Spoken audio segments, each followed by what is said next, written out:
নমো তচ্ছা ভগবতো অরহতো সম্মা সম্বুদ্ধচ্ছা। জগৎপূজ্য মহাকারণিক তথাগত সম্যক সম্বুদ্ধ শ্রীচরণে কৃতজ্ঞ প্রণাম নিবেদন করে প্রজ্ঞাপারমিতে অংশগ্রহণকারী সকল উপাসক উপাসিকাগণের নিরোগ দীর্ঘায়ু সুখী জীবন তথা জ্ঞান বিমণ্ডিত জীবন কামনায় শুরু করতে চলেছে আজকের বিভঙ্গ আলোচনা ক্লাস। সাধু বন্দনা বন্তে মঙ্গল।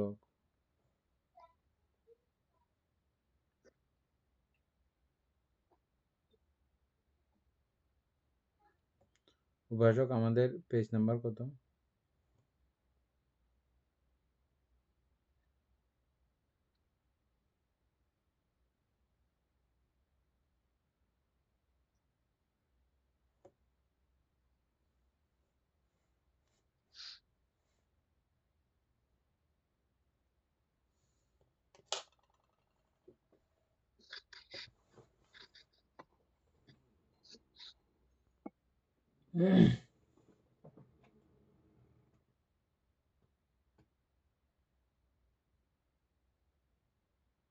ও আচ্ছা, আমি তো বুঝছি, কথা বুঝাও যায় না মনে হয়।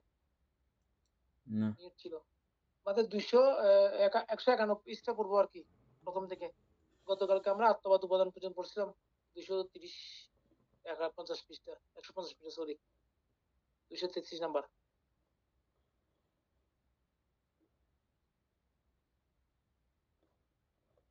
মানে ওই তৃষ্ণার প্রতি উপাদান কিরূপ।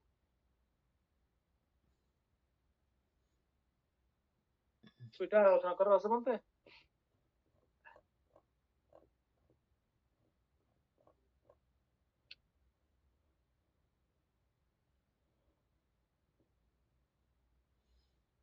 তথায় তৃষ্ণার প্রত্যয়ী উপাদান কিরূপ? কাম উপাদান, দৃষ্টি উপাদান, শিলব্রত উপাদান, আত্মবাদ উপাদান, ইহাই তৃষ্ণার প্রত্যয়ী উপাদান। ঠিক আছে, তারপরে 36।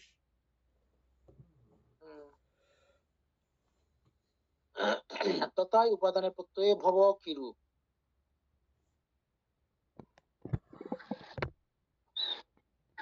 ভব দ্বিবিধ, কর্মভব আছে, উৎপত্তি ভব আছে। তথায় কর্মভব কিরূপ? পুণ্যাভি সংস্কার, অপুণ্যাভি সংস্কার, আনঞ্জাভি সংস্কার, ইহাই কর্মভব। সমস্ত ভবগামী কর্মই কর্মভব।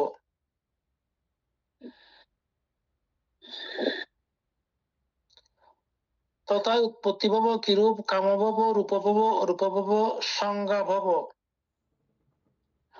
অর্থাৎ সচেতন অস্তিত্ব বা জীবন,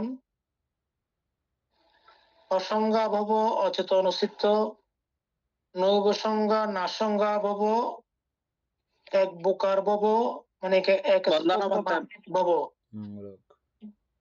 চারি বোকার ভব চারি স্কন্ধ ভব, পঞ্চবোকার ভব পঞ্চস্কন্ধ ভব, ইহাই উৎপত্তি ভব। এভাবে ইহা কর্ম ভব, ইহা উৎপত্তি ভব, ইহাই উপাদানের প্রত্যয় ভব।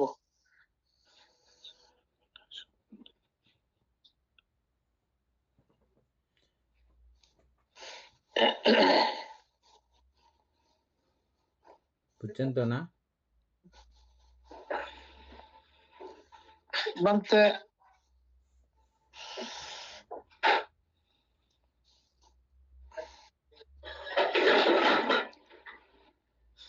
বুঝছি, বলতে মোটামুটি। তাহলে এর পরেরটা আচ্ছা, এখানে ওই এক স্কন্ধ ভব এগুলো কি ধরনের প্রাণী? কিছু কিছু প্রাণী আছে তৃতীয় প্রাণীর মধ্যে হবে কি? তৃতীয় প্রাণীর মধ্যে আছে একস্কন্ধ বিশিষ্ট। তারপরে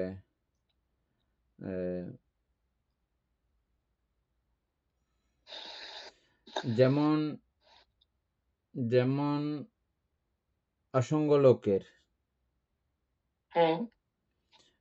লোকের সত্যগণকেও একস্কন্ধ বিশিষ্ট বলা যেতে পারে। তারপরে এটা ছাড়াও বিভিন্ন তির্যক প্রাণীর মধ্যে অবশ্য এরকম তো দেখতে পাচ্ছি না, শুধু এটা এই কথাটা বান্তে অসংখ্য অ্যামিবা হ্যাঁ অ্যামিবা এমিবা হোক আর যেই হোক, ওর থেকে কায়স্কন্দ আছে এবং মনস্কন্দ আছে, এ, সংজ্ঞা তো আছেই, দুইটা তো মিনিমাম থাকতেই হবে এখানে, এমিবা হোক আর যেই হোক। বুঝা গেছে? বামতে ঠিক। দেহ তো আছেই, হুম এবং ওই দেহকে কেন্দ্র করে মনো আশ্রিত আছে না, অবশ্যই আছে না তোদের। তো সুতরাং এটা একস্কন্দ বলা যাবে না। একস্কন্দ বলতে পারার মতো উপায় আছে শুধু অসংখ্য সত্যকে। অসম্ভব। হ্যাঁ ঠিক আছে বামতে। তাও আমরা আলোচনা করছিলাম যে এটা অসংখ্য সত্য এই জন্যই বলা হয়, এক দৃষ্টিকোণ থেকে আবার সেটা আহ, আহ, সেখানে জন্ম হওয়ার পরক্ষণ থেকে সংজ্ঞা নাই, তবে কিন্তু জীবিত ইন্দ্রিয় আমরা দেখছিলাম, জীবিত নবক, তথাপিও সেটাকে এক স্কন্দ বিশিষ্ট সত্তা বলা চলতে পারে, বলা যেতে পারে, এটা ছাড়া অন্য কোনো অবস্থা নাই। জীবিত ইন্দ্রিয় থেকে জীবিত নবক বলা হয়েছে না ওইটাকে, অসংখ্য সত্যকে জীবিত নবক মানতে হ্যাঁ পড়ছিলাম, কিন্তু ওইটা অসংখ্য সত্য বলা হয়েছিল আমার ঠিক মনে পড়ছে না। এটা অনেক আগে পড়ছিলাম যে ইয়েতে আমরা। মনে আছে? অসংখ্য সত্য সম্পর্কে আমরা পড়ছিলাম জীবিত নবক, ওই এটা কি বলা হয় অর্থ সংগ্রহের মধ্যে। যেহেতু জীবিত ইন্দ্রিয় সংযোগতা আছে, আর জীবিত ইন্দ্রিয় থাকা মানে আরেকটা জিনিস আমাদের কাছে প্রতীয়মান হওয়া দরকার বা হয়, যে জীবিত ইন্দ্রিয় কখনো এককভাবে থাকার মতো অবস্থা নাই, এটাও অবিনিবার্যর মতো।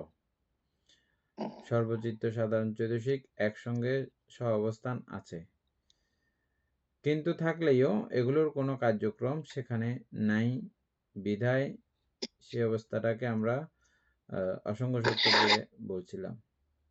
তো যাই হোক, ওই একটি অবস্থাকেই শুধু বলা যায় যে এক স্কন্দ বিশিষ্ট। আচ্ছা, আর এখানে কর্মভব উৎপত্তিভব চিনছেন ভালো করে?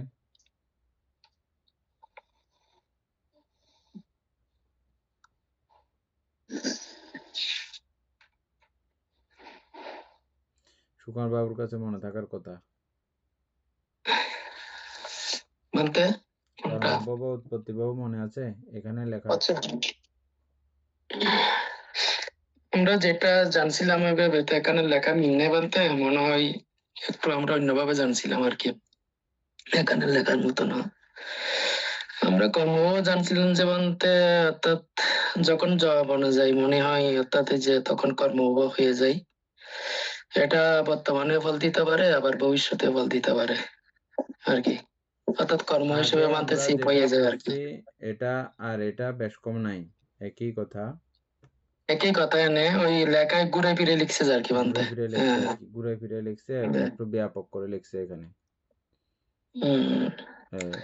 আর উৎপত্তি ভাব হচ্ছে যে মানতে অর্থাৎ আহ বর্তমানে যেটা অর্থাৎ রানিং আছে আর কি মানতে, উপাদান মানে তাতে মনে হয় উপাদান উপাদানে যাওয়ার পরে মানে উৎপত্তি ভাব মনে হয় আর কি মানতে। আচ্ছা, যাই হোক, আপনার একটু ইয়ে হয়েছে,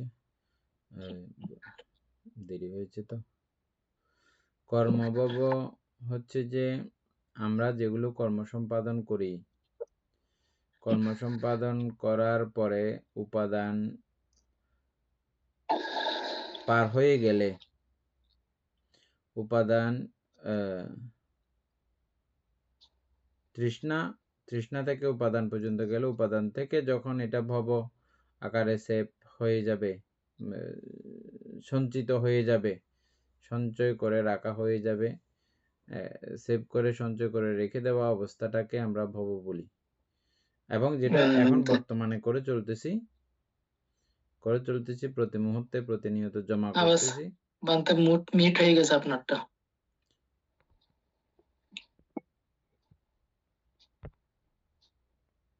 যে কোনো একটা মনায় করতেছে, এখানে কোন মনাটা করতেছে তো বুঝতে পারতেছি না।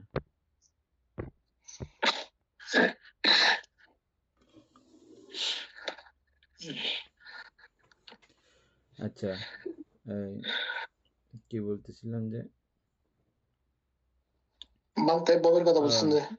যেগুলো আমরা প্রতিনিয়ত এখন উপাদানের পরবর্তীতে ভব পর্যন্ত পৌঁছে যায়, জমা হয়ে যায়, যেটা বর্তমানে করতেছে, এগুলোকে কর্মভব। আর উৎপত্তি ভব হচ্ছে যে আমরা যেই ভব দিয়ে আমাদের জন্ম স্টার্ট হয়ে গেছে, বর্তমানে রানিং আছে, রানিং চলতেছে, রানিং আছে। তো এটা গত জন্মের আগের জন্মের বলতে যে ভবটা কর্মভব হিসেবে যেটা জন্ম হয়েছিল ওইটার কারণে আমরা এখন বর্তমানে এটা রানিং চলতেছে। করছি, এটা হচ্ছে উৎপত্তি ভব। উৎপত্তি হয়ে গেছে, উৎপত্তি হয়ে চলছে, এটা উৎপত্তি ভব।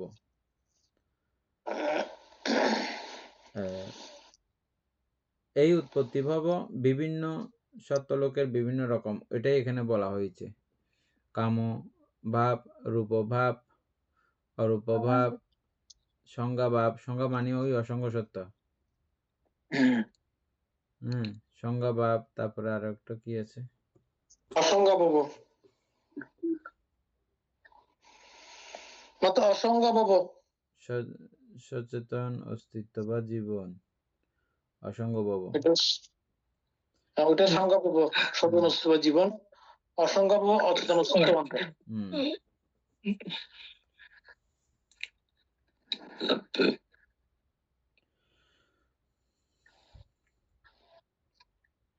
তারপরে নৈব সংজ্ঞা, না সংজ্ঞা ভাব ও এক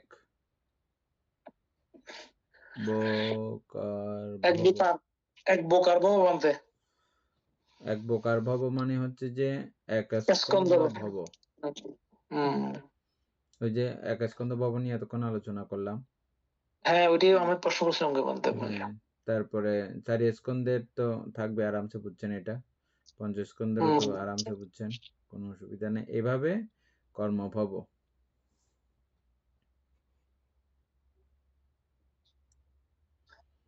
ঠিক আছে, 35।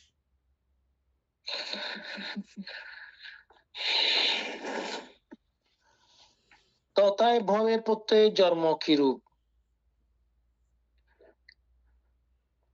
ভিন্ন ভিন্ন সপ্তগণের ভিন্ন ভিন্ন সপ্তনিকায়ে যে জন্মগ্রহণ, উৎপত্তি, অবতরণ, প্রকাশ, স্কন্ধসমূহের প্রাদুর্ভাব, আয়তন সমূহ লাভ, ইহাকে জন্ম বলে।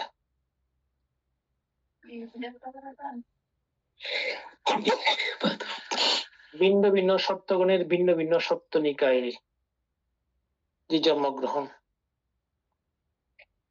উৎপত্তি, অবতরণ, প্রকাশ, স্কন্ধসমূহের প্রাদুর্ভাব। বুঝছেন তো সবকিছু না? মানতে। তারপরেরটা 236। তথায় জন্মের প্রত্যয়ে জরা মরণ কিরূপ? জরা আছে, মরণ আছে, তথায় জরা কিরূপ? ভিন্ন ভিন্ন সপ্তনিকায়ে ভিন্ন ভিন্ন সপ্তগণে যে জরা জীর্ণতা, খণ্ড দন্ততা, পলিত কেশতা, লোলচর্মতা, আয়ুক্ষয়, ইন্দ্রিয় পরিপক্কতা, ইহাকে জরা বলে। তথায় মরণ কিরূপ? ভিন্ন ভিন্ন শর্তের ভিন্ন ভিন্ন শর্ত নিকায় হতে যে চ্যুতি, পতন, বেদ, অন্তর্ধান, মৃত্যু, মরণ, কালপ্রাপ্তি, স্কন্ধসমূহের ভঙ্গ, কলেবর নিক্ষেপ এবং জীবিত ইন্দ্রিয়ের উপচ্ছেদ ইহাকে মরণ বলে। এভাবে ইহা জরা ইহা মরণ, ইহাই জন্মের প্রত্যয়ে জরা মরণ।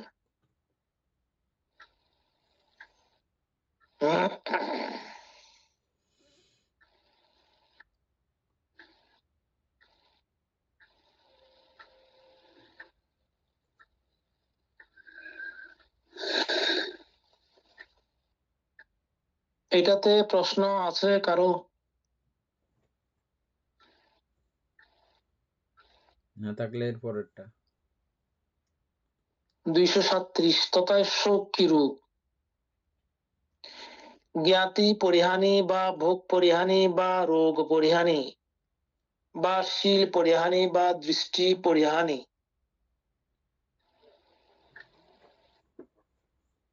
বা অন্যান্য পরিহানি জনিত দুর্দশাগ্রস্ত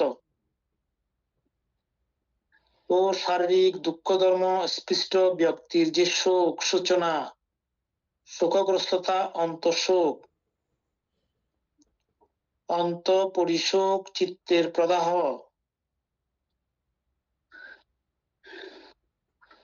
শোকগ্রস্ততা, অন্তঃশোক, অন্তঃপরিশোক, চিত্তের প্রদাহ, দৌমনস্য, শোকশৈল্য ইহাকে শোক বলে। মানে এগুলোতে প্রত্যেকটা প্রতিশব্দ মনে হচ্ছে, তাই না? সূচনা, শোকগ্রস্ততা, অন্তঃশোক, অন্তঃপরিশোক। শোক তো আমরা নরমালি বুঝি। শোককে আরো বিভিন্ন ভাষায় প্রকাশ করে। হ্যাঁ, সেটা বলছিলাম কি, চিত্তের প্রদাহ। হ্যাঁ, শোকশৈল্য। আচ্ছা,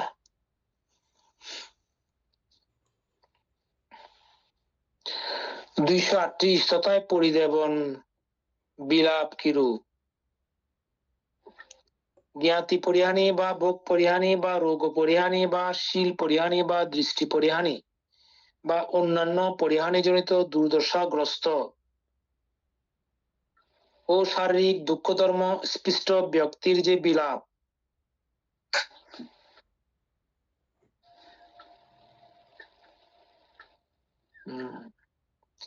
এখানে বলতে এটা মানে খুবই প্র্যাকটিক্যাল আর কি। এটা শারীরিক দুঃখধর্ম স্পৃষ্ট ব্যক্তির বিলাপ। এটা আগেরটা তো ছিল অবশ্য। রোদন, ক্রন্দন, কান্নায় ভেঙে পড়া, কান্নায় গড়াগড়ি দেওয়া, রোদনের সংজ্ঞাহীন হওয়া, আর্তনাদ করা, আর্তনাদগ্রস্ততা, প্রলাপ বকা, অস্পষ্ট স্বরে ক্রন্দন, খেদ প্রকাশ ইহাকে পরিদেবন বলে।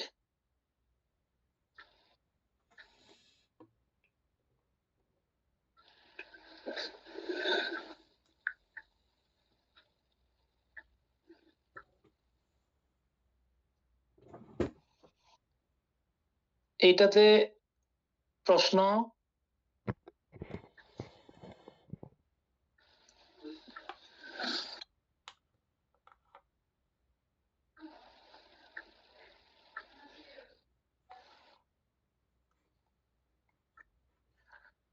তথায় দুঃখ কিরূপ? যা কায়িক অস্বস্তি, কায়িক কষ্ট, কায় সংস্পর্শ জাত অস্বস্তিকর ও দুঃখজনক অভিজ্ঞতা, কায় সংস্পর্শ জাত অস্বস্তিকর দুঃখজনক বেদনা, অনুভূতি ইহাকে দুঃখ বলে।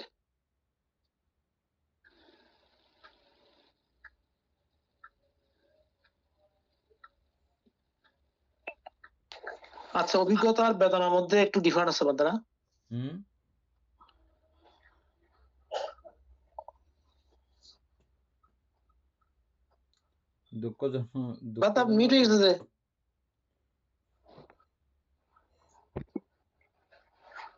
আগে কিছু বলছিলেন কিনা জানি না, মিউট হয়ে গেছে কারণ আমি দেখিনি। মিউট কে মিউট করতেছে এটা তো দেখতেছি না। না কারো বাচ্চা থাকলে একটু ইয়ে করে রাখলে ভালো হয় আর কি, আর থেকে মানে ফোনটা নিয়ে ফেললে বাচ্চার থেকে মনে হয়, বা কোনো বাচ্চার থেকে মনে হয় ফোনটা আছে যা সম্ভব, নাহলে তো কেউ এটা করার। না মোবাইলের সিস্টেমের মধ্যে হচ্ছে কিনা এটা? না না, মোবাইলের সিস্টেমে হবে না।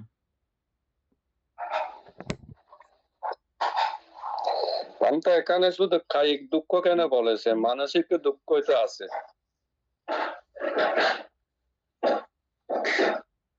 মনুষ্যের মধ্যে মানসিক দুঃখ থাকবে যে, নিচেরটাতে আছে তো দুঃখ কিরূপ, এখানে শুধু কায়িক দুঃখের কথা। আর এটা নিচে কায়ের, শুধু কায়ের কথা আর কি, নিচেরটা কায়ের কথা আসছে তো।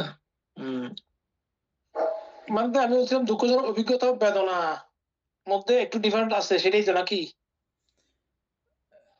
দুঃখজনক অভিজ্ঞতা মানে হচ্ছে যে অতীতে আমরা দুঃখ ভোগ করি, যে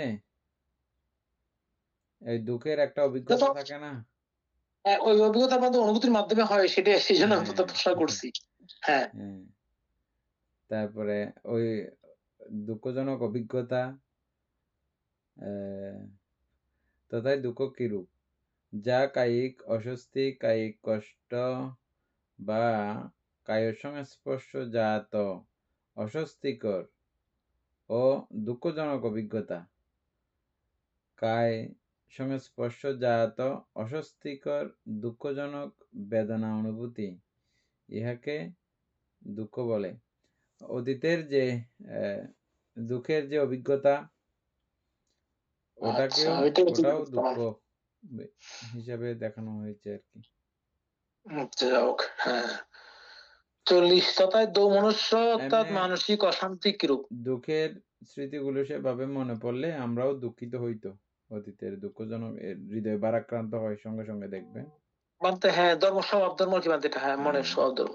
আবার অতীতের সুখের জিনিস মনে করলেও হৃদয় একটা সুখের স্ফুরণ তৈরি হয় হৃদয়ে। হ্যাঁ মানতে। তো এটা হচ্ছে অভিজ্ঞতার সঙ্গেও তুলনা করা যায়, দুঃখজনক অভিজ্ঞতা। 40 বানতে অনেক সময় অতীতের সুখের কথা মনে পড়লেও কান্না আসে আমাদের। অতীতের সুখের কথা মনে পড়ে যদি বর্তমানে দুঃখ পায় তাহলে না, সুখের কথা মনে করে কান্না করে বলতেছে, মানে সুখটা অনেক কষ্টের পাওয়া, সেজন্য অনেক সময় কান্না আসে, সেটা বলতেছে আর কি। অন্তে হয় সুখের কারণেও মানুষ কাঁদি ফেলে তো আবেগে। আবেগে, হ্যাঁ আবেগের কারণে।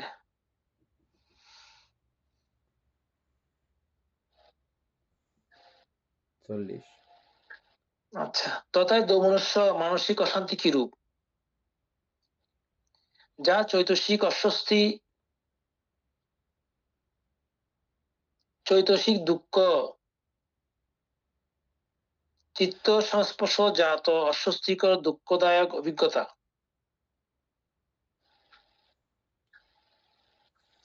চিত্ত সংস্পর্শ জাত অস্বস্তিকর দুঃখদায়ক অনুভূতি, ইয়াকে দোমনস্য বলে।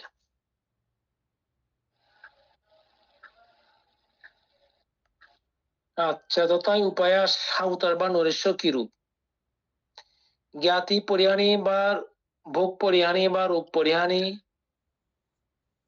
বা শিল পরিহানি বা দৃষ্টি পরিহানি বা অন্যান্য পরিহানি জনিত দুর্দশাগ্রস্ত ও শারীরিক দুঃখ ধর্ম স্পৃষ্ট ব্যক্তির যে মনস্তাপ,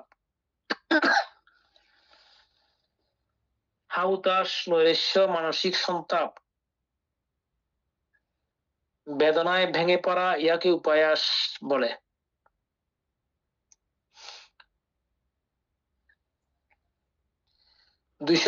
এভাবে সমগ্র দুঃখ স্কন্ধের অর্থাৎ দুঃখ রাশির উৎপত্তি হয় বলতে বুঝায়।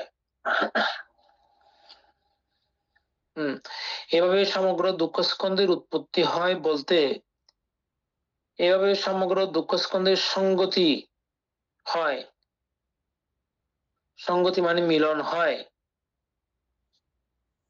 সমাগম আগম হয়, সমধান সমাবেশ হয়, প্রাদুর্ভাব অর্থাৎ আবির্ভাব হয়, সেজন্য বলা হয় এভাবে সমগ্র দুঃখ স্কন্ধের উৎপত্তি হয়।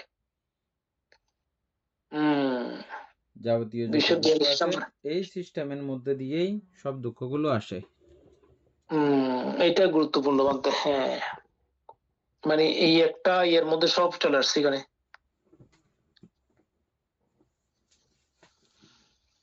সমগ্র দুঃখ স্কন্ধের উৎপত্তি হয় বলতে সংগতি, সমাগম, সমাধান, প্রাদুর্ভাব। একসঙ্গে হইলে তো অবস্থা খারাপ। পটাচার হচ্ছিল বলতে না একসঙ্গে, একসঙ্গে কয়েকটা হইলেও অবস্থা খারাপ হয়ে যাইতো। হ্যাঁ না, ওই পটাচার হয়েছিল বলতে একসঙ্গে, পটাচারা কয়েকটা হইলে অবস্থা খারাপ হয়ে যায়। কয়েকটা দুঃখ একসঙ্গে পড়লে মানুষ তখন মারা যায় অনেক সময়।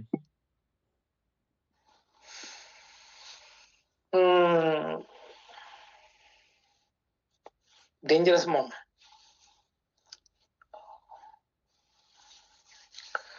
আচ্ছা, সূত্র অনুসারে বিভাজন এখানে সমাপ্ত।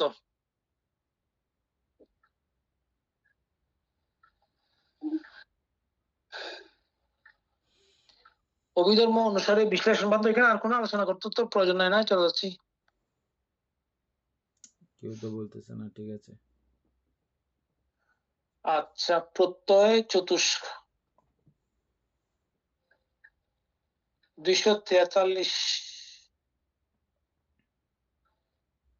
অবিদ্যার প্রত্যয়ে সংস্কার।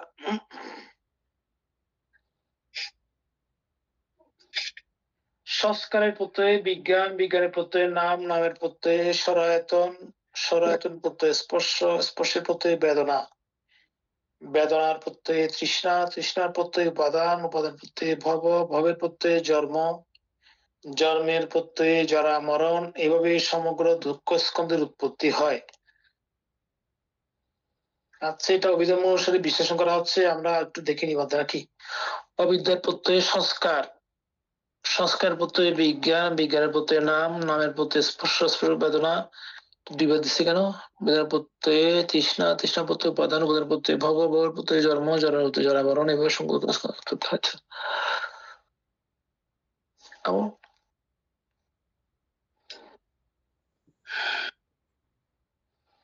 তাইলে প্রথম প্যারাতে কোন রকমের 19-20 নাই, সব একই রকম।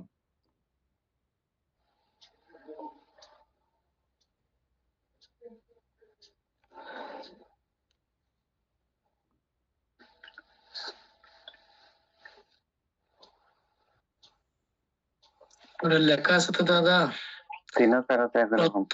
প্রত্যয় চতুষ্ক, প্রত্যয় চারটা, 4 বার করে বর্ণনা করা হবে এগুলো আর কি। 2, 3, 4। তার মানে এটার এটার এটা কি রেজাল্টটা কি আসছে আমাদের কাছে? এটা লেটাই 2 নম্বর থেকে শুরু হবে আর কি। 2 নম্বর থেকে মানে একই, আবার একই কথা। প্রত্যয় চতুষ্ক মধ্যে আমরা কি বুঝলাম যে এখানে তাহলে?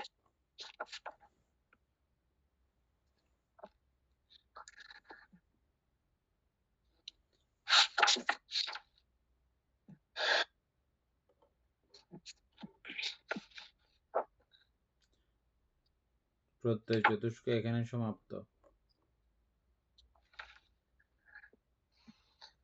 ওই চতুষ্কটা দিয়ে আমাদের কি বোঝানো হয়েছে মানে সেটাই আমি বুঝতে পারতেছি না, সেটা জিজ্ঞেস করছি। আরেকবার দেখি তাইলে। মানে একই প্যারাকে 4 বার দিছে আর কি। অবিদ্যার প্রত্যয়ে সংস্কার, সংস্কারের প্রত্যয়ে বিজ্ঞান, বাকি সবগুলো একই রকম আছে। জন্ম জরা ব্যাধি মরণ, এভাবে সমগ্র দুঃখ স্কন্ধ উৎপত্তি হয়। অবিদ্যার প্রত্যয়ে সংস্কার, এভাবে দুঃখ স্কন্ধ উৎপত্তি হয়। অবিদ্যার প্রত্যয়ে সংস্কার, এভাবে দুঃখ স্কন্ধ উৎপত্তি হয়।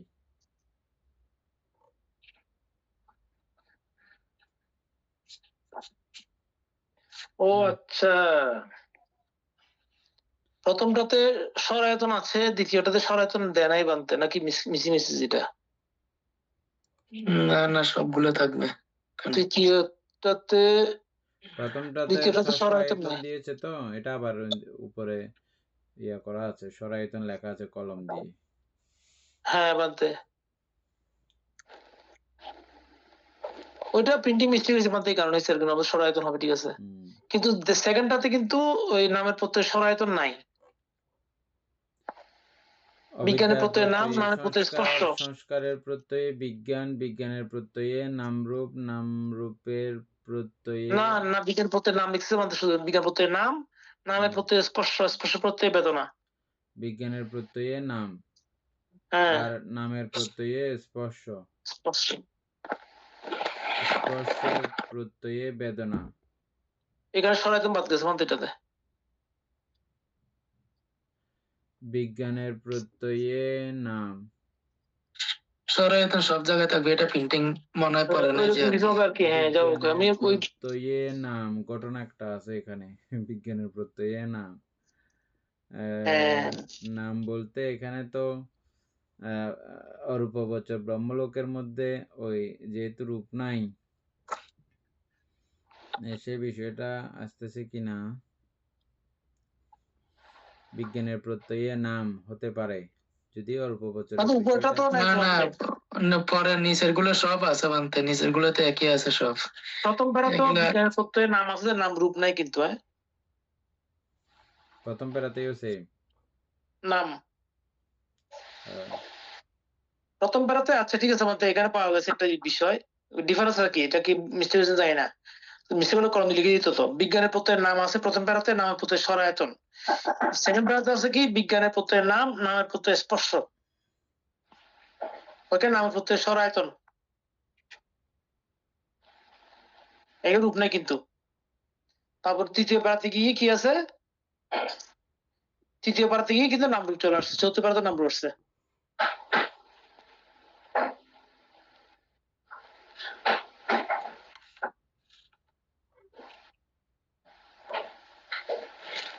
এখানে কোন একটা ইয়ে আছে, যাও আমরা হয়তো পরে ইয়ে করবো আর কি বলতে। আচ্ছা তাহলে আরেকবার পড়ে ফেলেন, এক লাইন করে ভালো করে করে দেখে দেখে যান। কোনটা, অবিদ্যা ওই এক থেকে, প্রথম থেকে? হ্যাঁ, প্রত্যয় চতুষ্ক। হম,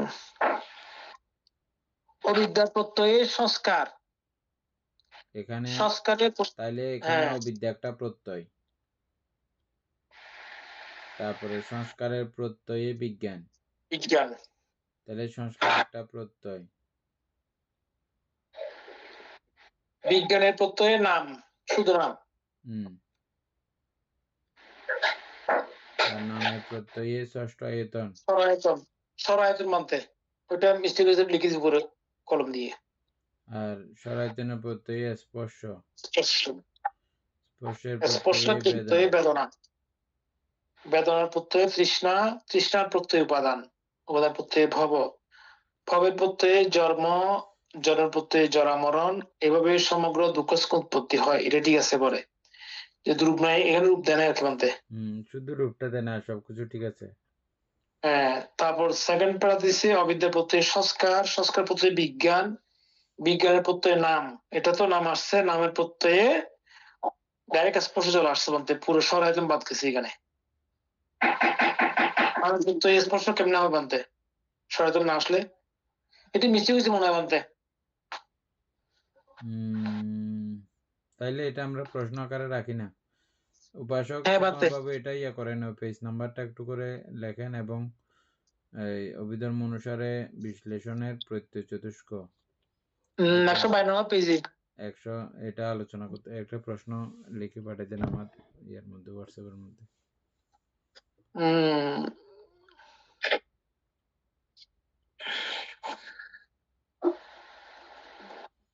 আর জানাতে বলছে তো, আমরা তো কোনো কিছু জানাইও নি এই পর্যন্ত।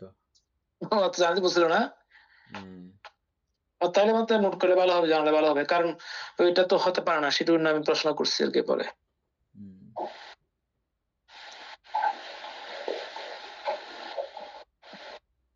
এখন হেতু চতুষ্ক,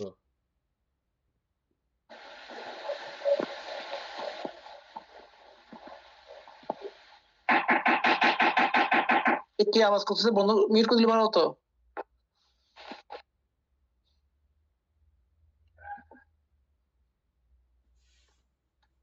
তারপরে সনাতন প্রত্যয় স্পর্শ, স্পর্শ প্রত্যয় বেদনা, বেদনার প্রত্যয় তৃষ্ণা, তৃষ্ণা প্রত্যয় উপাদান, উপাদান প্রত্যয় ভব, ভব প্রত্যয় জন্ম, জন্মের প্রত্যয় মরা, জরা মরণ। আচ্ছা, তারপর বলতে কি আর দুঃখ শুরু করবো? প্রত্যয় চতুষ্ক এখানে সমাপ্ত। হ্যাঁ হেতু চতুষ্ক। আচ্ছা, ওখানে হেতু আসছে যে অবিদ্যার প্রত্যয়ের সংস্কার যা অবিদ্যা হেতুক। ও আচ্ছা, হেতু যুক্ত করছে এখন এখানে। এটা পড়লে ওইটা কিছু বোঝা যাইতে পারে। দেখি মানতে, হ্যাঁ অবিদ্যার প্রত্যয়ে সংস্কার, এখানে হেতু হচ্ছে যে অবিদ্যা। হ্যাঁ। সংস্কারের প্রত্যয়ে বিজ্ঞান, এখানে হেতু হচ্ছে সংস্কার। হুম, বিজ্ঞানের প্রত্যয়ে বিজ্ঞান, সবগুলোই তো হেতু, ঠিক বিজ্ঞানের আছে, প্রত্যয়ে নাম। ওই তো হ্যাঁ, সেম আগের মতো সবগুলো এটা হেতুক, এটার কারণে এটা, নামের কারণ এখানে হেতু হ্যাঁ মানে কারণ আর কি, অবিদ্যার কারণে সংস্কার। হ্যাঁ। আর ওটা হচ্ছে যে প্রত্যয়ে বলা হয়েছে, অবিদ্যার প্রত্যয়ে সংস্কার। আর এটা হেতু বললে অবিদ্যার কারণে সংস্কার, অবিদ্যার হেতুতে এটাও প্রত্যয় সংস্কার। লাগাইছে বলতে প্রত্যয়টা ওইখানে ইয়া হবে আর কি, হেতু হুম। উচ্চ বিদ্যাটা হেতু হবে আর কি, প্রত্যয় মানে কারণ, ঠিক আছে হ্যাঁ। কারণ আর প্রত্যয়ের মধ্যে তফাৎ একটু আলোচনা করেন তো সুকুমার বাবু। কারণ আর প্রত্যয়, হেতু আর প্রত্যয়ের মধ্যে।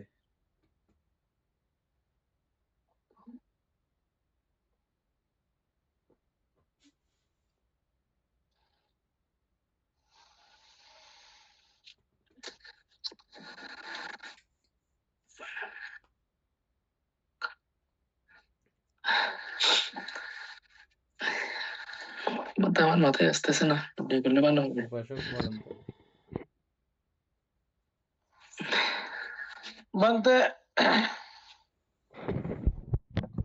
হেতু প্রত্যয়, আমরা এটা পাঠ্যের মধ্যে তো জানছিলাম মনে হয়, ঠিক মনে আসছে, দেখি মনে করতে পারি কিনা মধ্যে কতটুকু। হেতু প্রত্যয়, এখানে প্রত্যয় হচ্ছে হেতু হচ্ছে মূল কারণ, মূল মূল শিকড় সাথে তুলনা করা হয়েছে হেতুটাকে। আর প্রত্যয় হচ্ছে কারণ। কারণ বলতে এখানে প্রত্যয় হচ্ছে সাহায্যকারী, সাহায্যকারী, সরি হ্যাঁ, কারণ আর প্রত্যয়। হেতু হচ্ছে যে সরাসরি কারণ, এটার কারণে এটা উৎপত্তি হয়।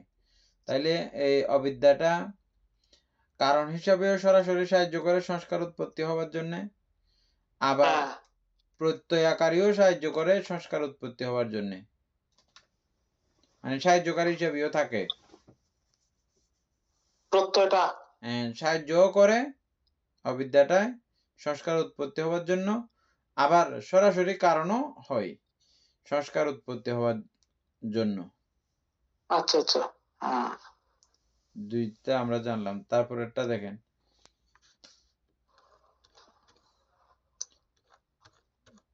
তারপর বলতে সংস্কার প্রত্যয় বিজ্ঞান, এটা না ওই যে সংযুক্ত সম্প্রযুক্ত চতুষ্কটা 3 নাম্বার। 3 নাম্বার, ও সরি। আচ্ছা, এখানে 4টা শেষ। সম্প্রযুক্ত চতুষ্ক, অবিদ্যার প্রত্যয় সংস্কার যা অবিদ্যা সম্প্রযুক্ত। এখানে অবিদ্যা সংযুক্ত আছে বলা হচ্ছে কি বলতে, অর্থাৎ এই যে সংস্কার, অবিদ্যার প্রত্যয়ে সংস্কার মানে হচ্ছে যে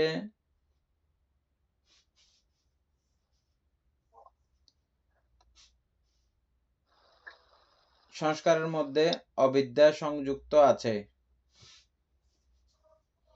এভাবে, অথবা মানে এটা অকুশল হবে আর কি বলতে। হ্যাঁ, কুশল আর অকুশলের ব্যাপার আসতেছে না। অবিদ্যার প্রত্যয়ে অবিদ্যা সংযুক্ত থাকার কারণে সংস্কার উৎপত্তি হয়, বা এভাবেও বুঝলে কিরকম হবে। আমি ওইভাবে কি জন্য বলছিলাম যে কারণ যা অবিদ্যা সম্প্রযুক্ত,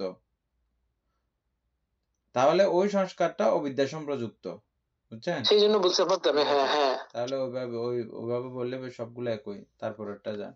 4 নাম্বার।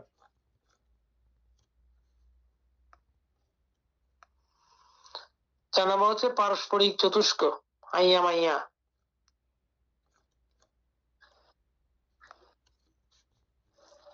পারস্পরিক চতুষ্ক। অবিদ্যার প্রত্যয়ে সংস্কার অধিকন্তু, সংস্কারের প্রত্যয়ে অবিদ্যা। ও আচ্ছা,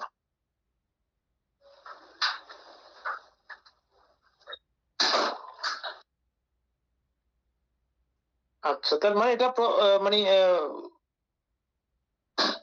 আইয়া মাইয়া মানে কি ভাষক সুকন বাবু? আইয়া মাইয়া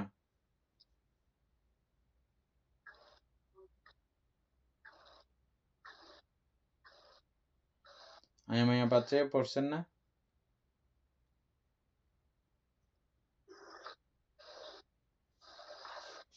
সুকন বাবু তো নাই। মানতে আয়া মাইয়া পড়া হয়েছিল তো, আমরা প্রথমে আয়া মায়া পাচ্ছে না পাচ্ছে পড়ছিলাম তো। আচ্ছা বলো। না বলছিলাম যে বানতে আয় মাইয়া পাচ্ছে না পাচ্ছে পড়ছিলাম, সেটা বাংলাটা তো মনে পড়তেছে না, সেটা বলছিলাম যে বানতে। আচ্ছা, এর আগেরটা বলেন। নিশ্চয়া পাচ্ছেও, আয়া মাইয়া পাচ্ছেও। না, পরিচয় পাচ্ছে। অর্থাৎ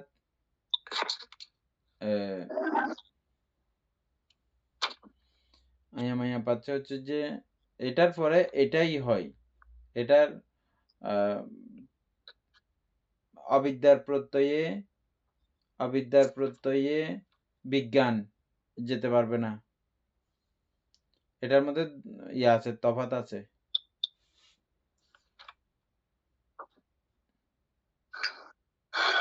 বলতে এটা হচ্ছে আর কি, যেটাকে বলা হচ্ছে পারস্পরিক বলা হচ্ছে এখানে। হ্যাঁ, পারস্পরিক মানে একটার সাথে একটা সম্পর্কযুক্ত বলতে সম্পর্কযুক্ত, মানে একটি কিছু আর আরেকটি হবে না এরকম। অধিকন্ত সংস্কারের প্রত্যয়েও অবিদ্যা, অর্থাৎ এই সংস্কারের প্রত্যয়েও আবার অবিদ্যা হয়। সংস্কারের প্রত্যয়ে সংস্কার হচ্ছে আবার সংস্কার। হ্যাঁ ঠিক আছে বলতে, সেটা হচ্ছে মিলতেছে বান্তিটা। সংস্কারের এমনি প্রত্যয়ে যদি মিলতেছে কিভাবে হয় বান্তে? সংস্কারের প্রত্যয়ে অবিদ্যা কিভাবে হয়? সংস্কারের প্রত্যয় অবিদ্যা হচ্ছে বলতে সংস্কার হওয়ার পরেও ওই জ্ঞান না থাকা বলতে, ওই মোহ থাকে যাওয়া। বলেন চুকন বাবু। ওই মোহের কারণে তো সংস্কার হয়েছে। মানে এই যে চতুর্থ সত্য সম্পর্কে না জানা বা এই আদর্শ মার্গ সম্পর্কে ইয়ে না থাকা। তো একইভাবে যখন সংস্কার সৃষ্টি হয়, ওই সংস্কারের সৃষ্টি হওয়ার পরেও ওই বিষয়টা ওনার কাছে উৎপন্ন হয় না, ওই রকমই থেকে যায়। ওই সংস্কারকে কেন্দ্র করে আবার অবিদ্যা উৎপত্তি হয়। এভাবে সংস্কারের প্রত্যয়ে আবার অবিদ্যা, এভাবে চক্র চলতে থাকে। একবার উল্টো দিকে একবার ইয়া দিকে, এভাবে বুঝেছে না এগুলা। আরেকটা দেখি একটু। বিজ্ঞানের প্রত্যয়ে নাম, আবার নামের প্রত্যয়ে বিজ্ঞান। নামের প্রত্যয়ে বিজ্ঞানটা মিলান। আবার আচ্ছা, এটা তো মনে হয় কয়েকটা কিন্তু আছে, এটা প্রশ্ন লিখছে ভালো, সেটা জিজ্ঞেস করতে পারবেন বলতে। এখানে রূপভাষা নাই, কিন্তু দুটাতে দুইটা তো রূপভাষা নাই, প্রথম দুইটাতে ওইটার মতোই। মানতে কি বলছেন যে বিজ্ঞানের প্রত্যয়ে নাম, নামের প্রত্যয়েও বিজ্ঞান। নামের প্রত্যয়ে বিজ্ঞান কিভাবে হয়?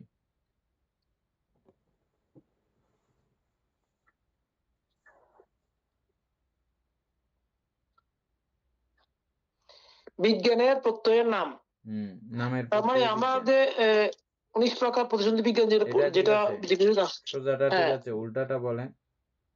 হ্যাঁ হ্যাঁ, এখন নামের প্রত্যয়ে বিজ্ঞান হচ্ছে, তাইলে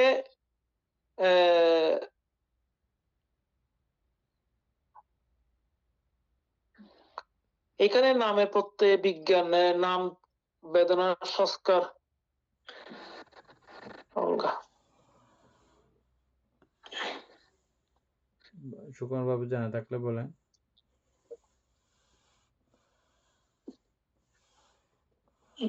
ওই যে নামের প্রত্যয়ে বিজ্ঞান বানতে মনে হয় এভাবে আর কি, অর্থাৎ এই 19 প্রকার প্রতিসন্ধি বিজ্ঞান মানে অর্থাৎ এই যে এটা সম্পর্কে মানে অর্থাৎ এই যে আহ অজ্ঞান আর কি, মানে অর্থাৎ জানার স্বভাবটা অর্থাৎ এই যে নাই আর কি বানতে। নাম মানে হচ্ছে যে বেদনা, সংজ্ঞা, সংস্কার, বিজ্ঞান। তো সংস্কার এই হ্যাঁ। চারি স্কন্ধকে নাম বলা হয়, বুঝছেন? হ্যাঁ তাহলে নামের প্রত্যয়ে বিজ্ঞান মানে এক্ষেত্রে আবার বুঝবেন চিত্ত। তাহলে এই চারি স্কন্ধের ফলেই চিত্ত উৎপত্তি হয়, নাকি অন্য কোনো কারণে হয়? এই চারি স্কন্ধের প্রত্যয়ে বিজ্ঞান উৎপন্ন হয় না? বানতে সেটা তো কিন্তু মিলাইতে পারতেছি না দুইটা, বেদনার সংজ্ঞা সংস্কার। তাহলে এই তিনটা নাম হচ্ছে এখানে তো চেতনা, অবশ্যই তিনটা কারণে চেতনা উৎপন্ন হচ্ছে। চেতনাতে তিনটা থাকবে। হ্যাঁ ঠিক আছে, পারবেন, কোনো অসুবিধা নেই। হ্যাঁ ঠিক আছে। চিত্ত বিজ্ঞানের পয়েন্টটা ছিল যে কি, নামের প্রত্যয়ে বিজ্ঞান, নামের প্রত্যয়ে বিজ্ঞান, আর বিজ্ঞানের প্রত্যয়ে নাম, নামের প্রত্যয়ে বিজ্ঞান। এখন মিলাইতে পারছেন না? এখন ঠিক আছে, মানতে হবে। হ্যাঁ ঠিক আছে। তারপরে নামের প্রত্যয়ে সরায়তন, সাধের প্রত্যয়ে নাম।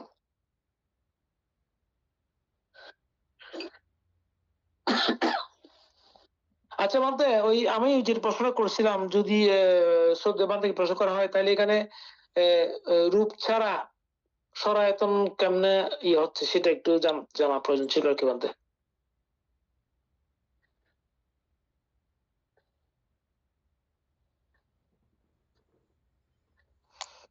আচ্ছা তাহলে আমরা কি ওই আর নম্বর চলে যাবো বলতে?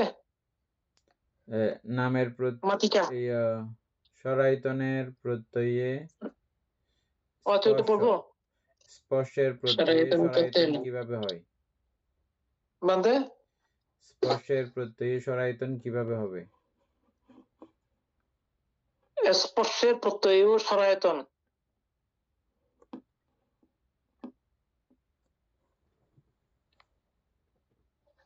বানতে ওই সরায়তন হলে স্পর্শ হচ্ছে, আর স্পর্শ হ্যাঁ থাকবে তো মানতে। ওই ছাড়া তো এটাকে ছাড়া এটা তো সৃষ্টি হচ্ছে না। যেমন আমরা সরায়তন আসি বিধায় আমরা স্পর্শ অনুভূত করি, কিন্তু স্পর্শটা আসতে তো সরায়তন দিয়ে, ওই সরায়তন না থাকলে আর স্পর্শের কারণে সরায়তন এটা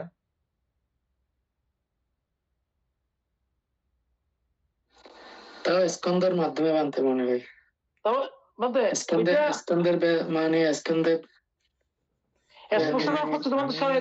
আমি যেটা বুঝতেছি, স্পর্শের কারণে সরায়তন এভাবে, আমি স্পর্শ করার মাধ্যমে আমার বেদনা সিস্টেম গুলোতে গেল, যাওয়ার পরে পুনরায় আবার যখন ঘুরে চক্কর মারলো, তখন আবার পুনরায় এই সরায়তন তৈরি হলো না? তাইলে স্পর্শকে কেন্দ্র করে পুরো বিষয়টা আবার হলো না? ওইভাবে বুঝতেছি আমি। তবে এর আগের বিষয়গুলো যেরকম জায়গাতেই একদম সরাসরি ম্যাচিং হয়েছে, এটাতে এরকম তো সরাসরি ম্যাচিং হচ্ছে না। স্পর্শের কারণে সরায়তন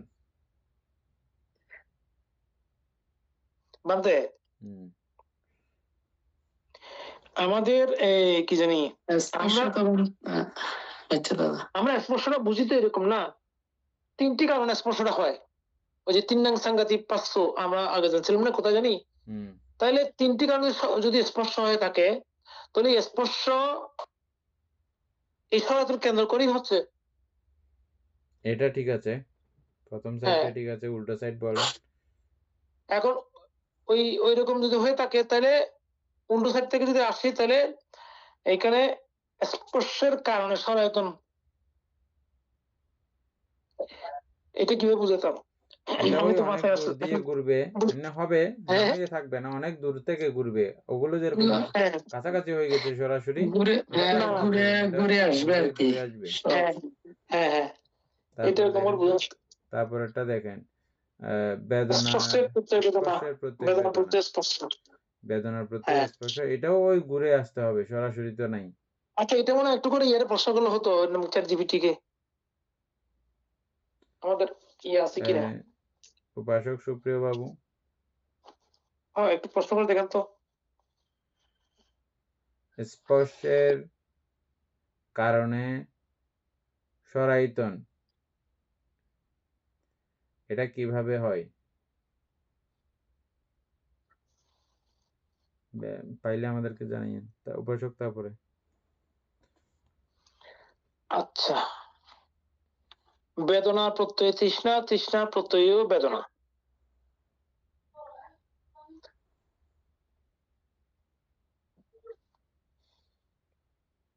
তারপরে তৃষ্ণা প্রত্যয় উপাদান, উপাদানের প্রত্যয় বেদন তৃষ্ণা। এখানে আমাদের একটা ও দিছে কিন্তু, হ্যাঁ মনে হয় ঠিক আছে, ঘুরিয়ে ঘুরিয়ে আসবে এটা। উপাদানের প্রত্যয় ভব, ভব প্রত্যয় জন্ম, জন্ম প্রত্যয় জরা মরণ। আচ্ছা, মানে কি আমরা এখানে অপেক্ষা করবো নাকি আমরা এটা মাতিকে চলে যাবো? এখানে শেষ 800 করে দেখি হবে। ঠিক আছে, তাহলে এখন মাতিকে যাই। কারণ এই দুটো বাদ দিয়ে 3টা থেকে আবার নামরূপ আসছে এখানে। এরপর সেকেন্ড প্যারা তো বিজ্ঞান প্রত্যয় নাম আছে, নামের প্রত্যয় বিজ্ঞান আছে। থার্ড প্যারাতে মধ্যে বিজ্ঞান প্রত্যয় নামরূপ আসছে, আবার নামরূপের প্রত্যয় বিজ্ঞান আসছে। আবার এখানে ঘটনা, আমরা যেরকম ঘুরাইয়া বলতেছি ওরকম ঘুরানোর অবকাশ নাই, এটা আয়ামাইয়া পারস্পরিক। পরস্পর সম্প্রযুক্ত, হ্যাঁ। যদি তাই হয় তাহলে আমরা যেভাবে ঘুরাইয়া বলতেছি ওটা মিলবে না সিস্টেম। ও আচ্ছা, আচ্ছা দেখি ও কি বলে চ্যাট জিপিটি। ঠিক আছে, মাতিকা মানে সারাংশ। এইটা তো বলতে পে দিয়ে দিয়ে চলে গেছে। সংস্কারের প্রত্যয় অবিদ্যা, বিজ্ঞানের প্রত্যয়ে অবিদ্যা, নামের প্রত্যয় অবিদ্যা, সরায়তনের প্রত্যয় অবিদ্যা, স্পর্শের প্রত্যয় অবিদ্যা, বেদনার প্রত্যয় অবিদ্যা।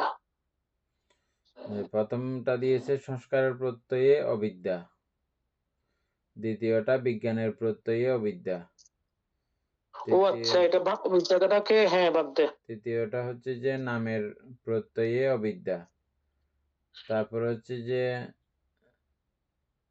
অবিদ্যা, সরায়তনের প্রত্যয় অবিদ্যা। হ্যাঁ যাবতীয় আর সবগুলো দিয়ে ওভাবে ইয়া হয়েছে।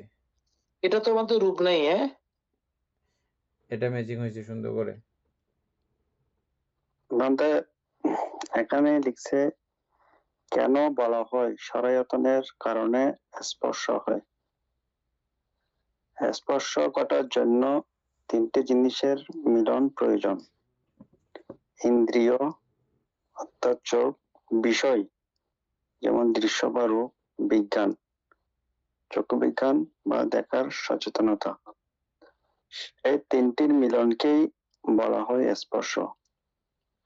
এখন চিন্তা করুন, যদি আপনার সরায়তন বা 6টি ইন্দ্রিয় না থাকতো, তবে বাইরের জগতের কোনো বিষয়ের সাথে আপনার মনের সংযোগ বা স্পর্শ ঘটা সম্ভব ছিল না।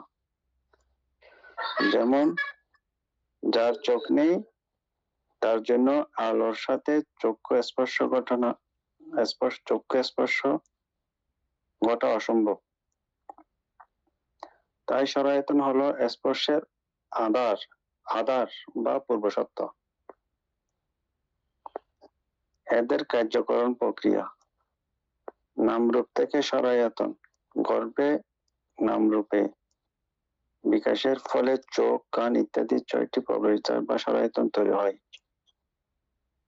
সরায়তন থেকে স্পর্শ, যখনই এই 6টি দ্বার উন্মুক্ত হয় তখনই বাইরের জগৎ সেখানে আঘাত করে, চোখ রূপকে স্পর্শ করে, কান শব্দকে স্পর্শ করে, এই সংযোগই হলো স্পর্শ। একটি বাস্তব উদাহরণ, মনে করুন আপনি একটি অন্ধকার ঘরে আছেন, আপনার চোখ হলো একটি আয়তন অথবা সরায়তন। হঠাৎ কেউ আলো জ্বালালো, এই আলোর রূপ চোখের সামনে এলো। যখন আপনার চোখ সেই আলোটিকে গ্রহণ করলো, অর্থাৎ বিজ্ঞান, তখন এই তিনটির মিলনকে বলা হয় চক্ষু স্পর্শ। সরায়তন হলো দরজার মতো, আর স্পর্শ হলো সেই দরজা দিয়ে কোনো কিছু প্রবেশ। দরজা আছে বলে বাইরের বিষয়গুলো স্পর্শ করতে পারছে, আর এই স্পর্শের কারণেই আমাদের মনে তৃষ্ণা আসক্তি জন্মায়, যা দুঃখের কারণ। বান্তা এতটুকু দিছে এখানে। এগুলোই উপর থেকে নিচে আর কি বানতে, নিচে থেকে উপরে এরকম কিছু বলা নেই মনে হয়। ঠিক আছে, তো মিলতেছে তো এমনি।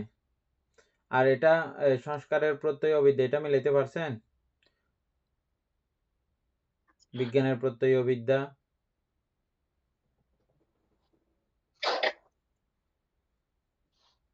উপাসক? মানতে সংস্কারের প্রত্যয় অবিদ্যা, বিজ্ঞানের প্রত্যয় এটা কথা অবিদ্যা, বলছেন যে নিচেরটা সংস্কারের প্রত্যয় অবিদ্যা, মানে এটা একটু আগে আমরা আলোচনা করছি না এটা? এটা তো করছি, এটা সব জায়গাতে একই দিয়েছে তো। এখানে 1 নম্বরে একটা ইয়া দিয়েছে, দেখেন এখানে 1 নম্বর দিয়েছে যে ঠিক আছে, ওইটা অন্তর্ভুক্ত আমার প্যারা। অন্তর্ভুক্ত প্যারা দেখতে বলতেছে বান্তে। হ্যাঁ, পরে আসছে দেখো, একটু আগে ছিল। একটু আগে পড়ে এটা আসছে বলতে যেগুলো। সংস্কারের প্রত্যয় অবিদ্যা, যেটা বলছিলাম একটু আগে, সেটাই হ্যাঁ। হ্যাঁ, বান্তা এখানে তো চ্যাট জিপিটি দিছে যে এটা তো সরায়তনের কারণে স্পর্শ, স্পর্শের কারণে তো সরায়তন উৎপন্ন হয় না। স্পর্শ সরায়তন স্পর্শের কারণে সরায়তনের পরেই তো উৎপন্ন হতে স্পর্শ পারবে। চ্যাট জিপিটি না বলতেছে যে, আর না বলতেছে যে না, ChatGPT উপর থেকে নিচে বলতেছে যে, ChatGPT বলতেছে যে সরায়তনের মাধ্যমে স্পর্শ সৃষ্টি হয়। সরায়তন না থাকলে স্পর্শ কিভাবে হবে? যদি আমাদের ইন্দ্রিয়গুলো না থাকে, ইন্দ্রিয়গুলো না থাকলে স্পষ্টতা সৃষ্টি হবে না।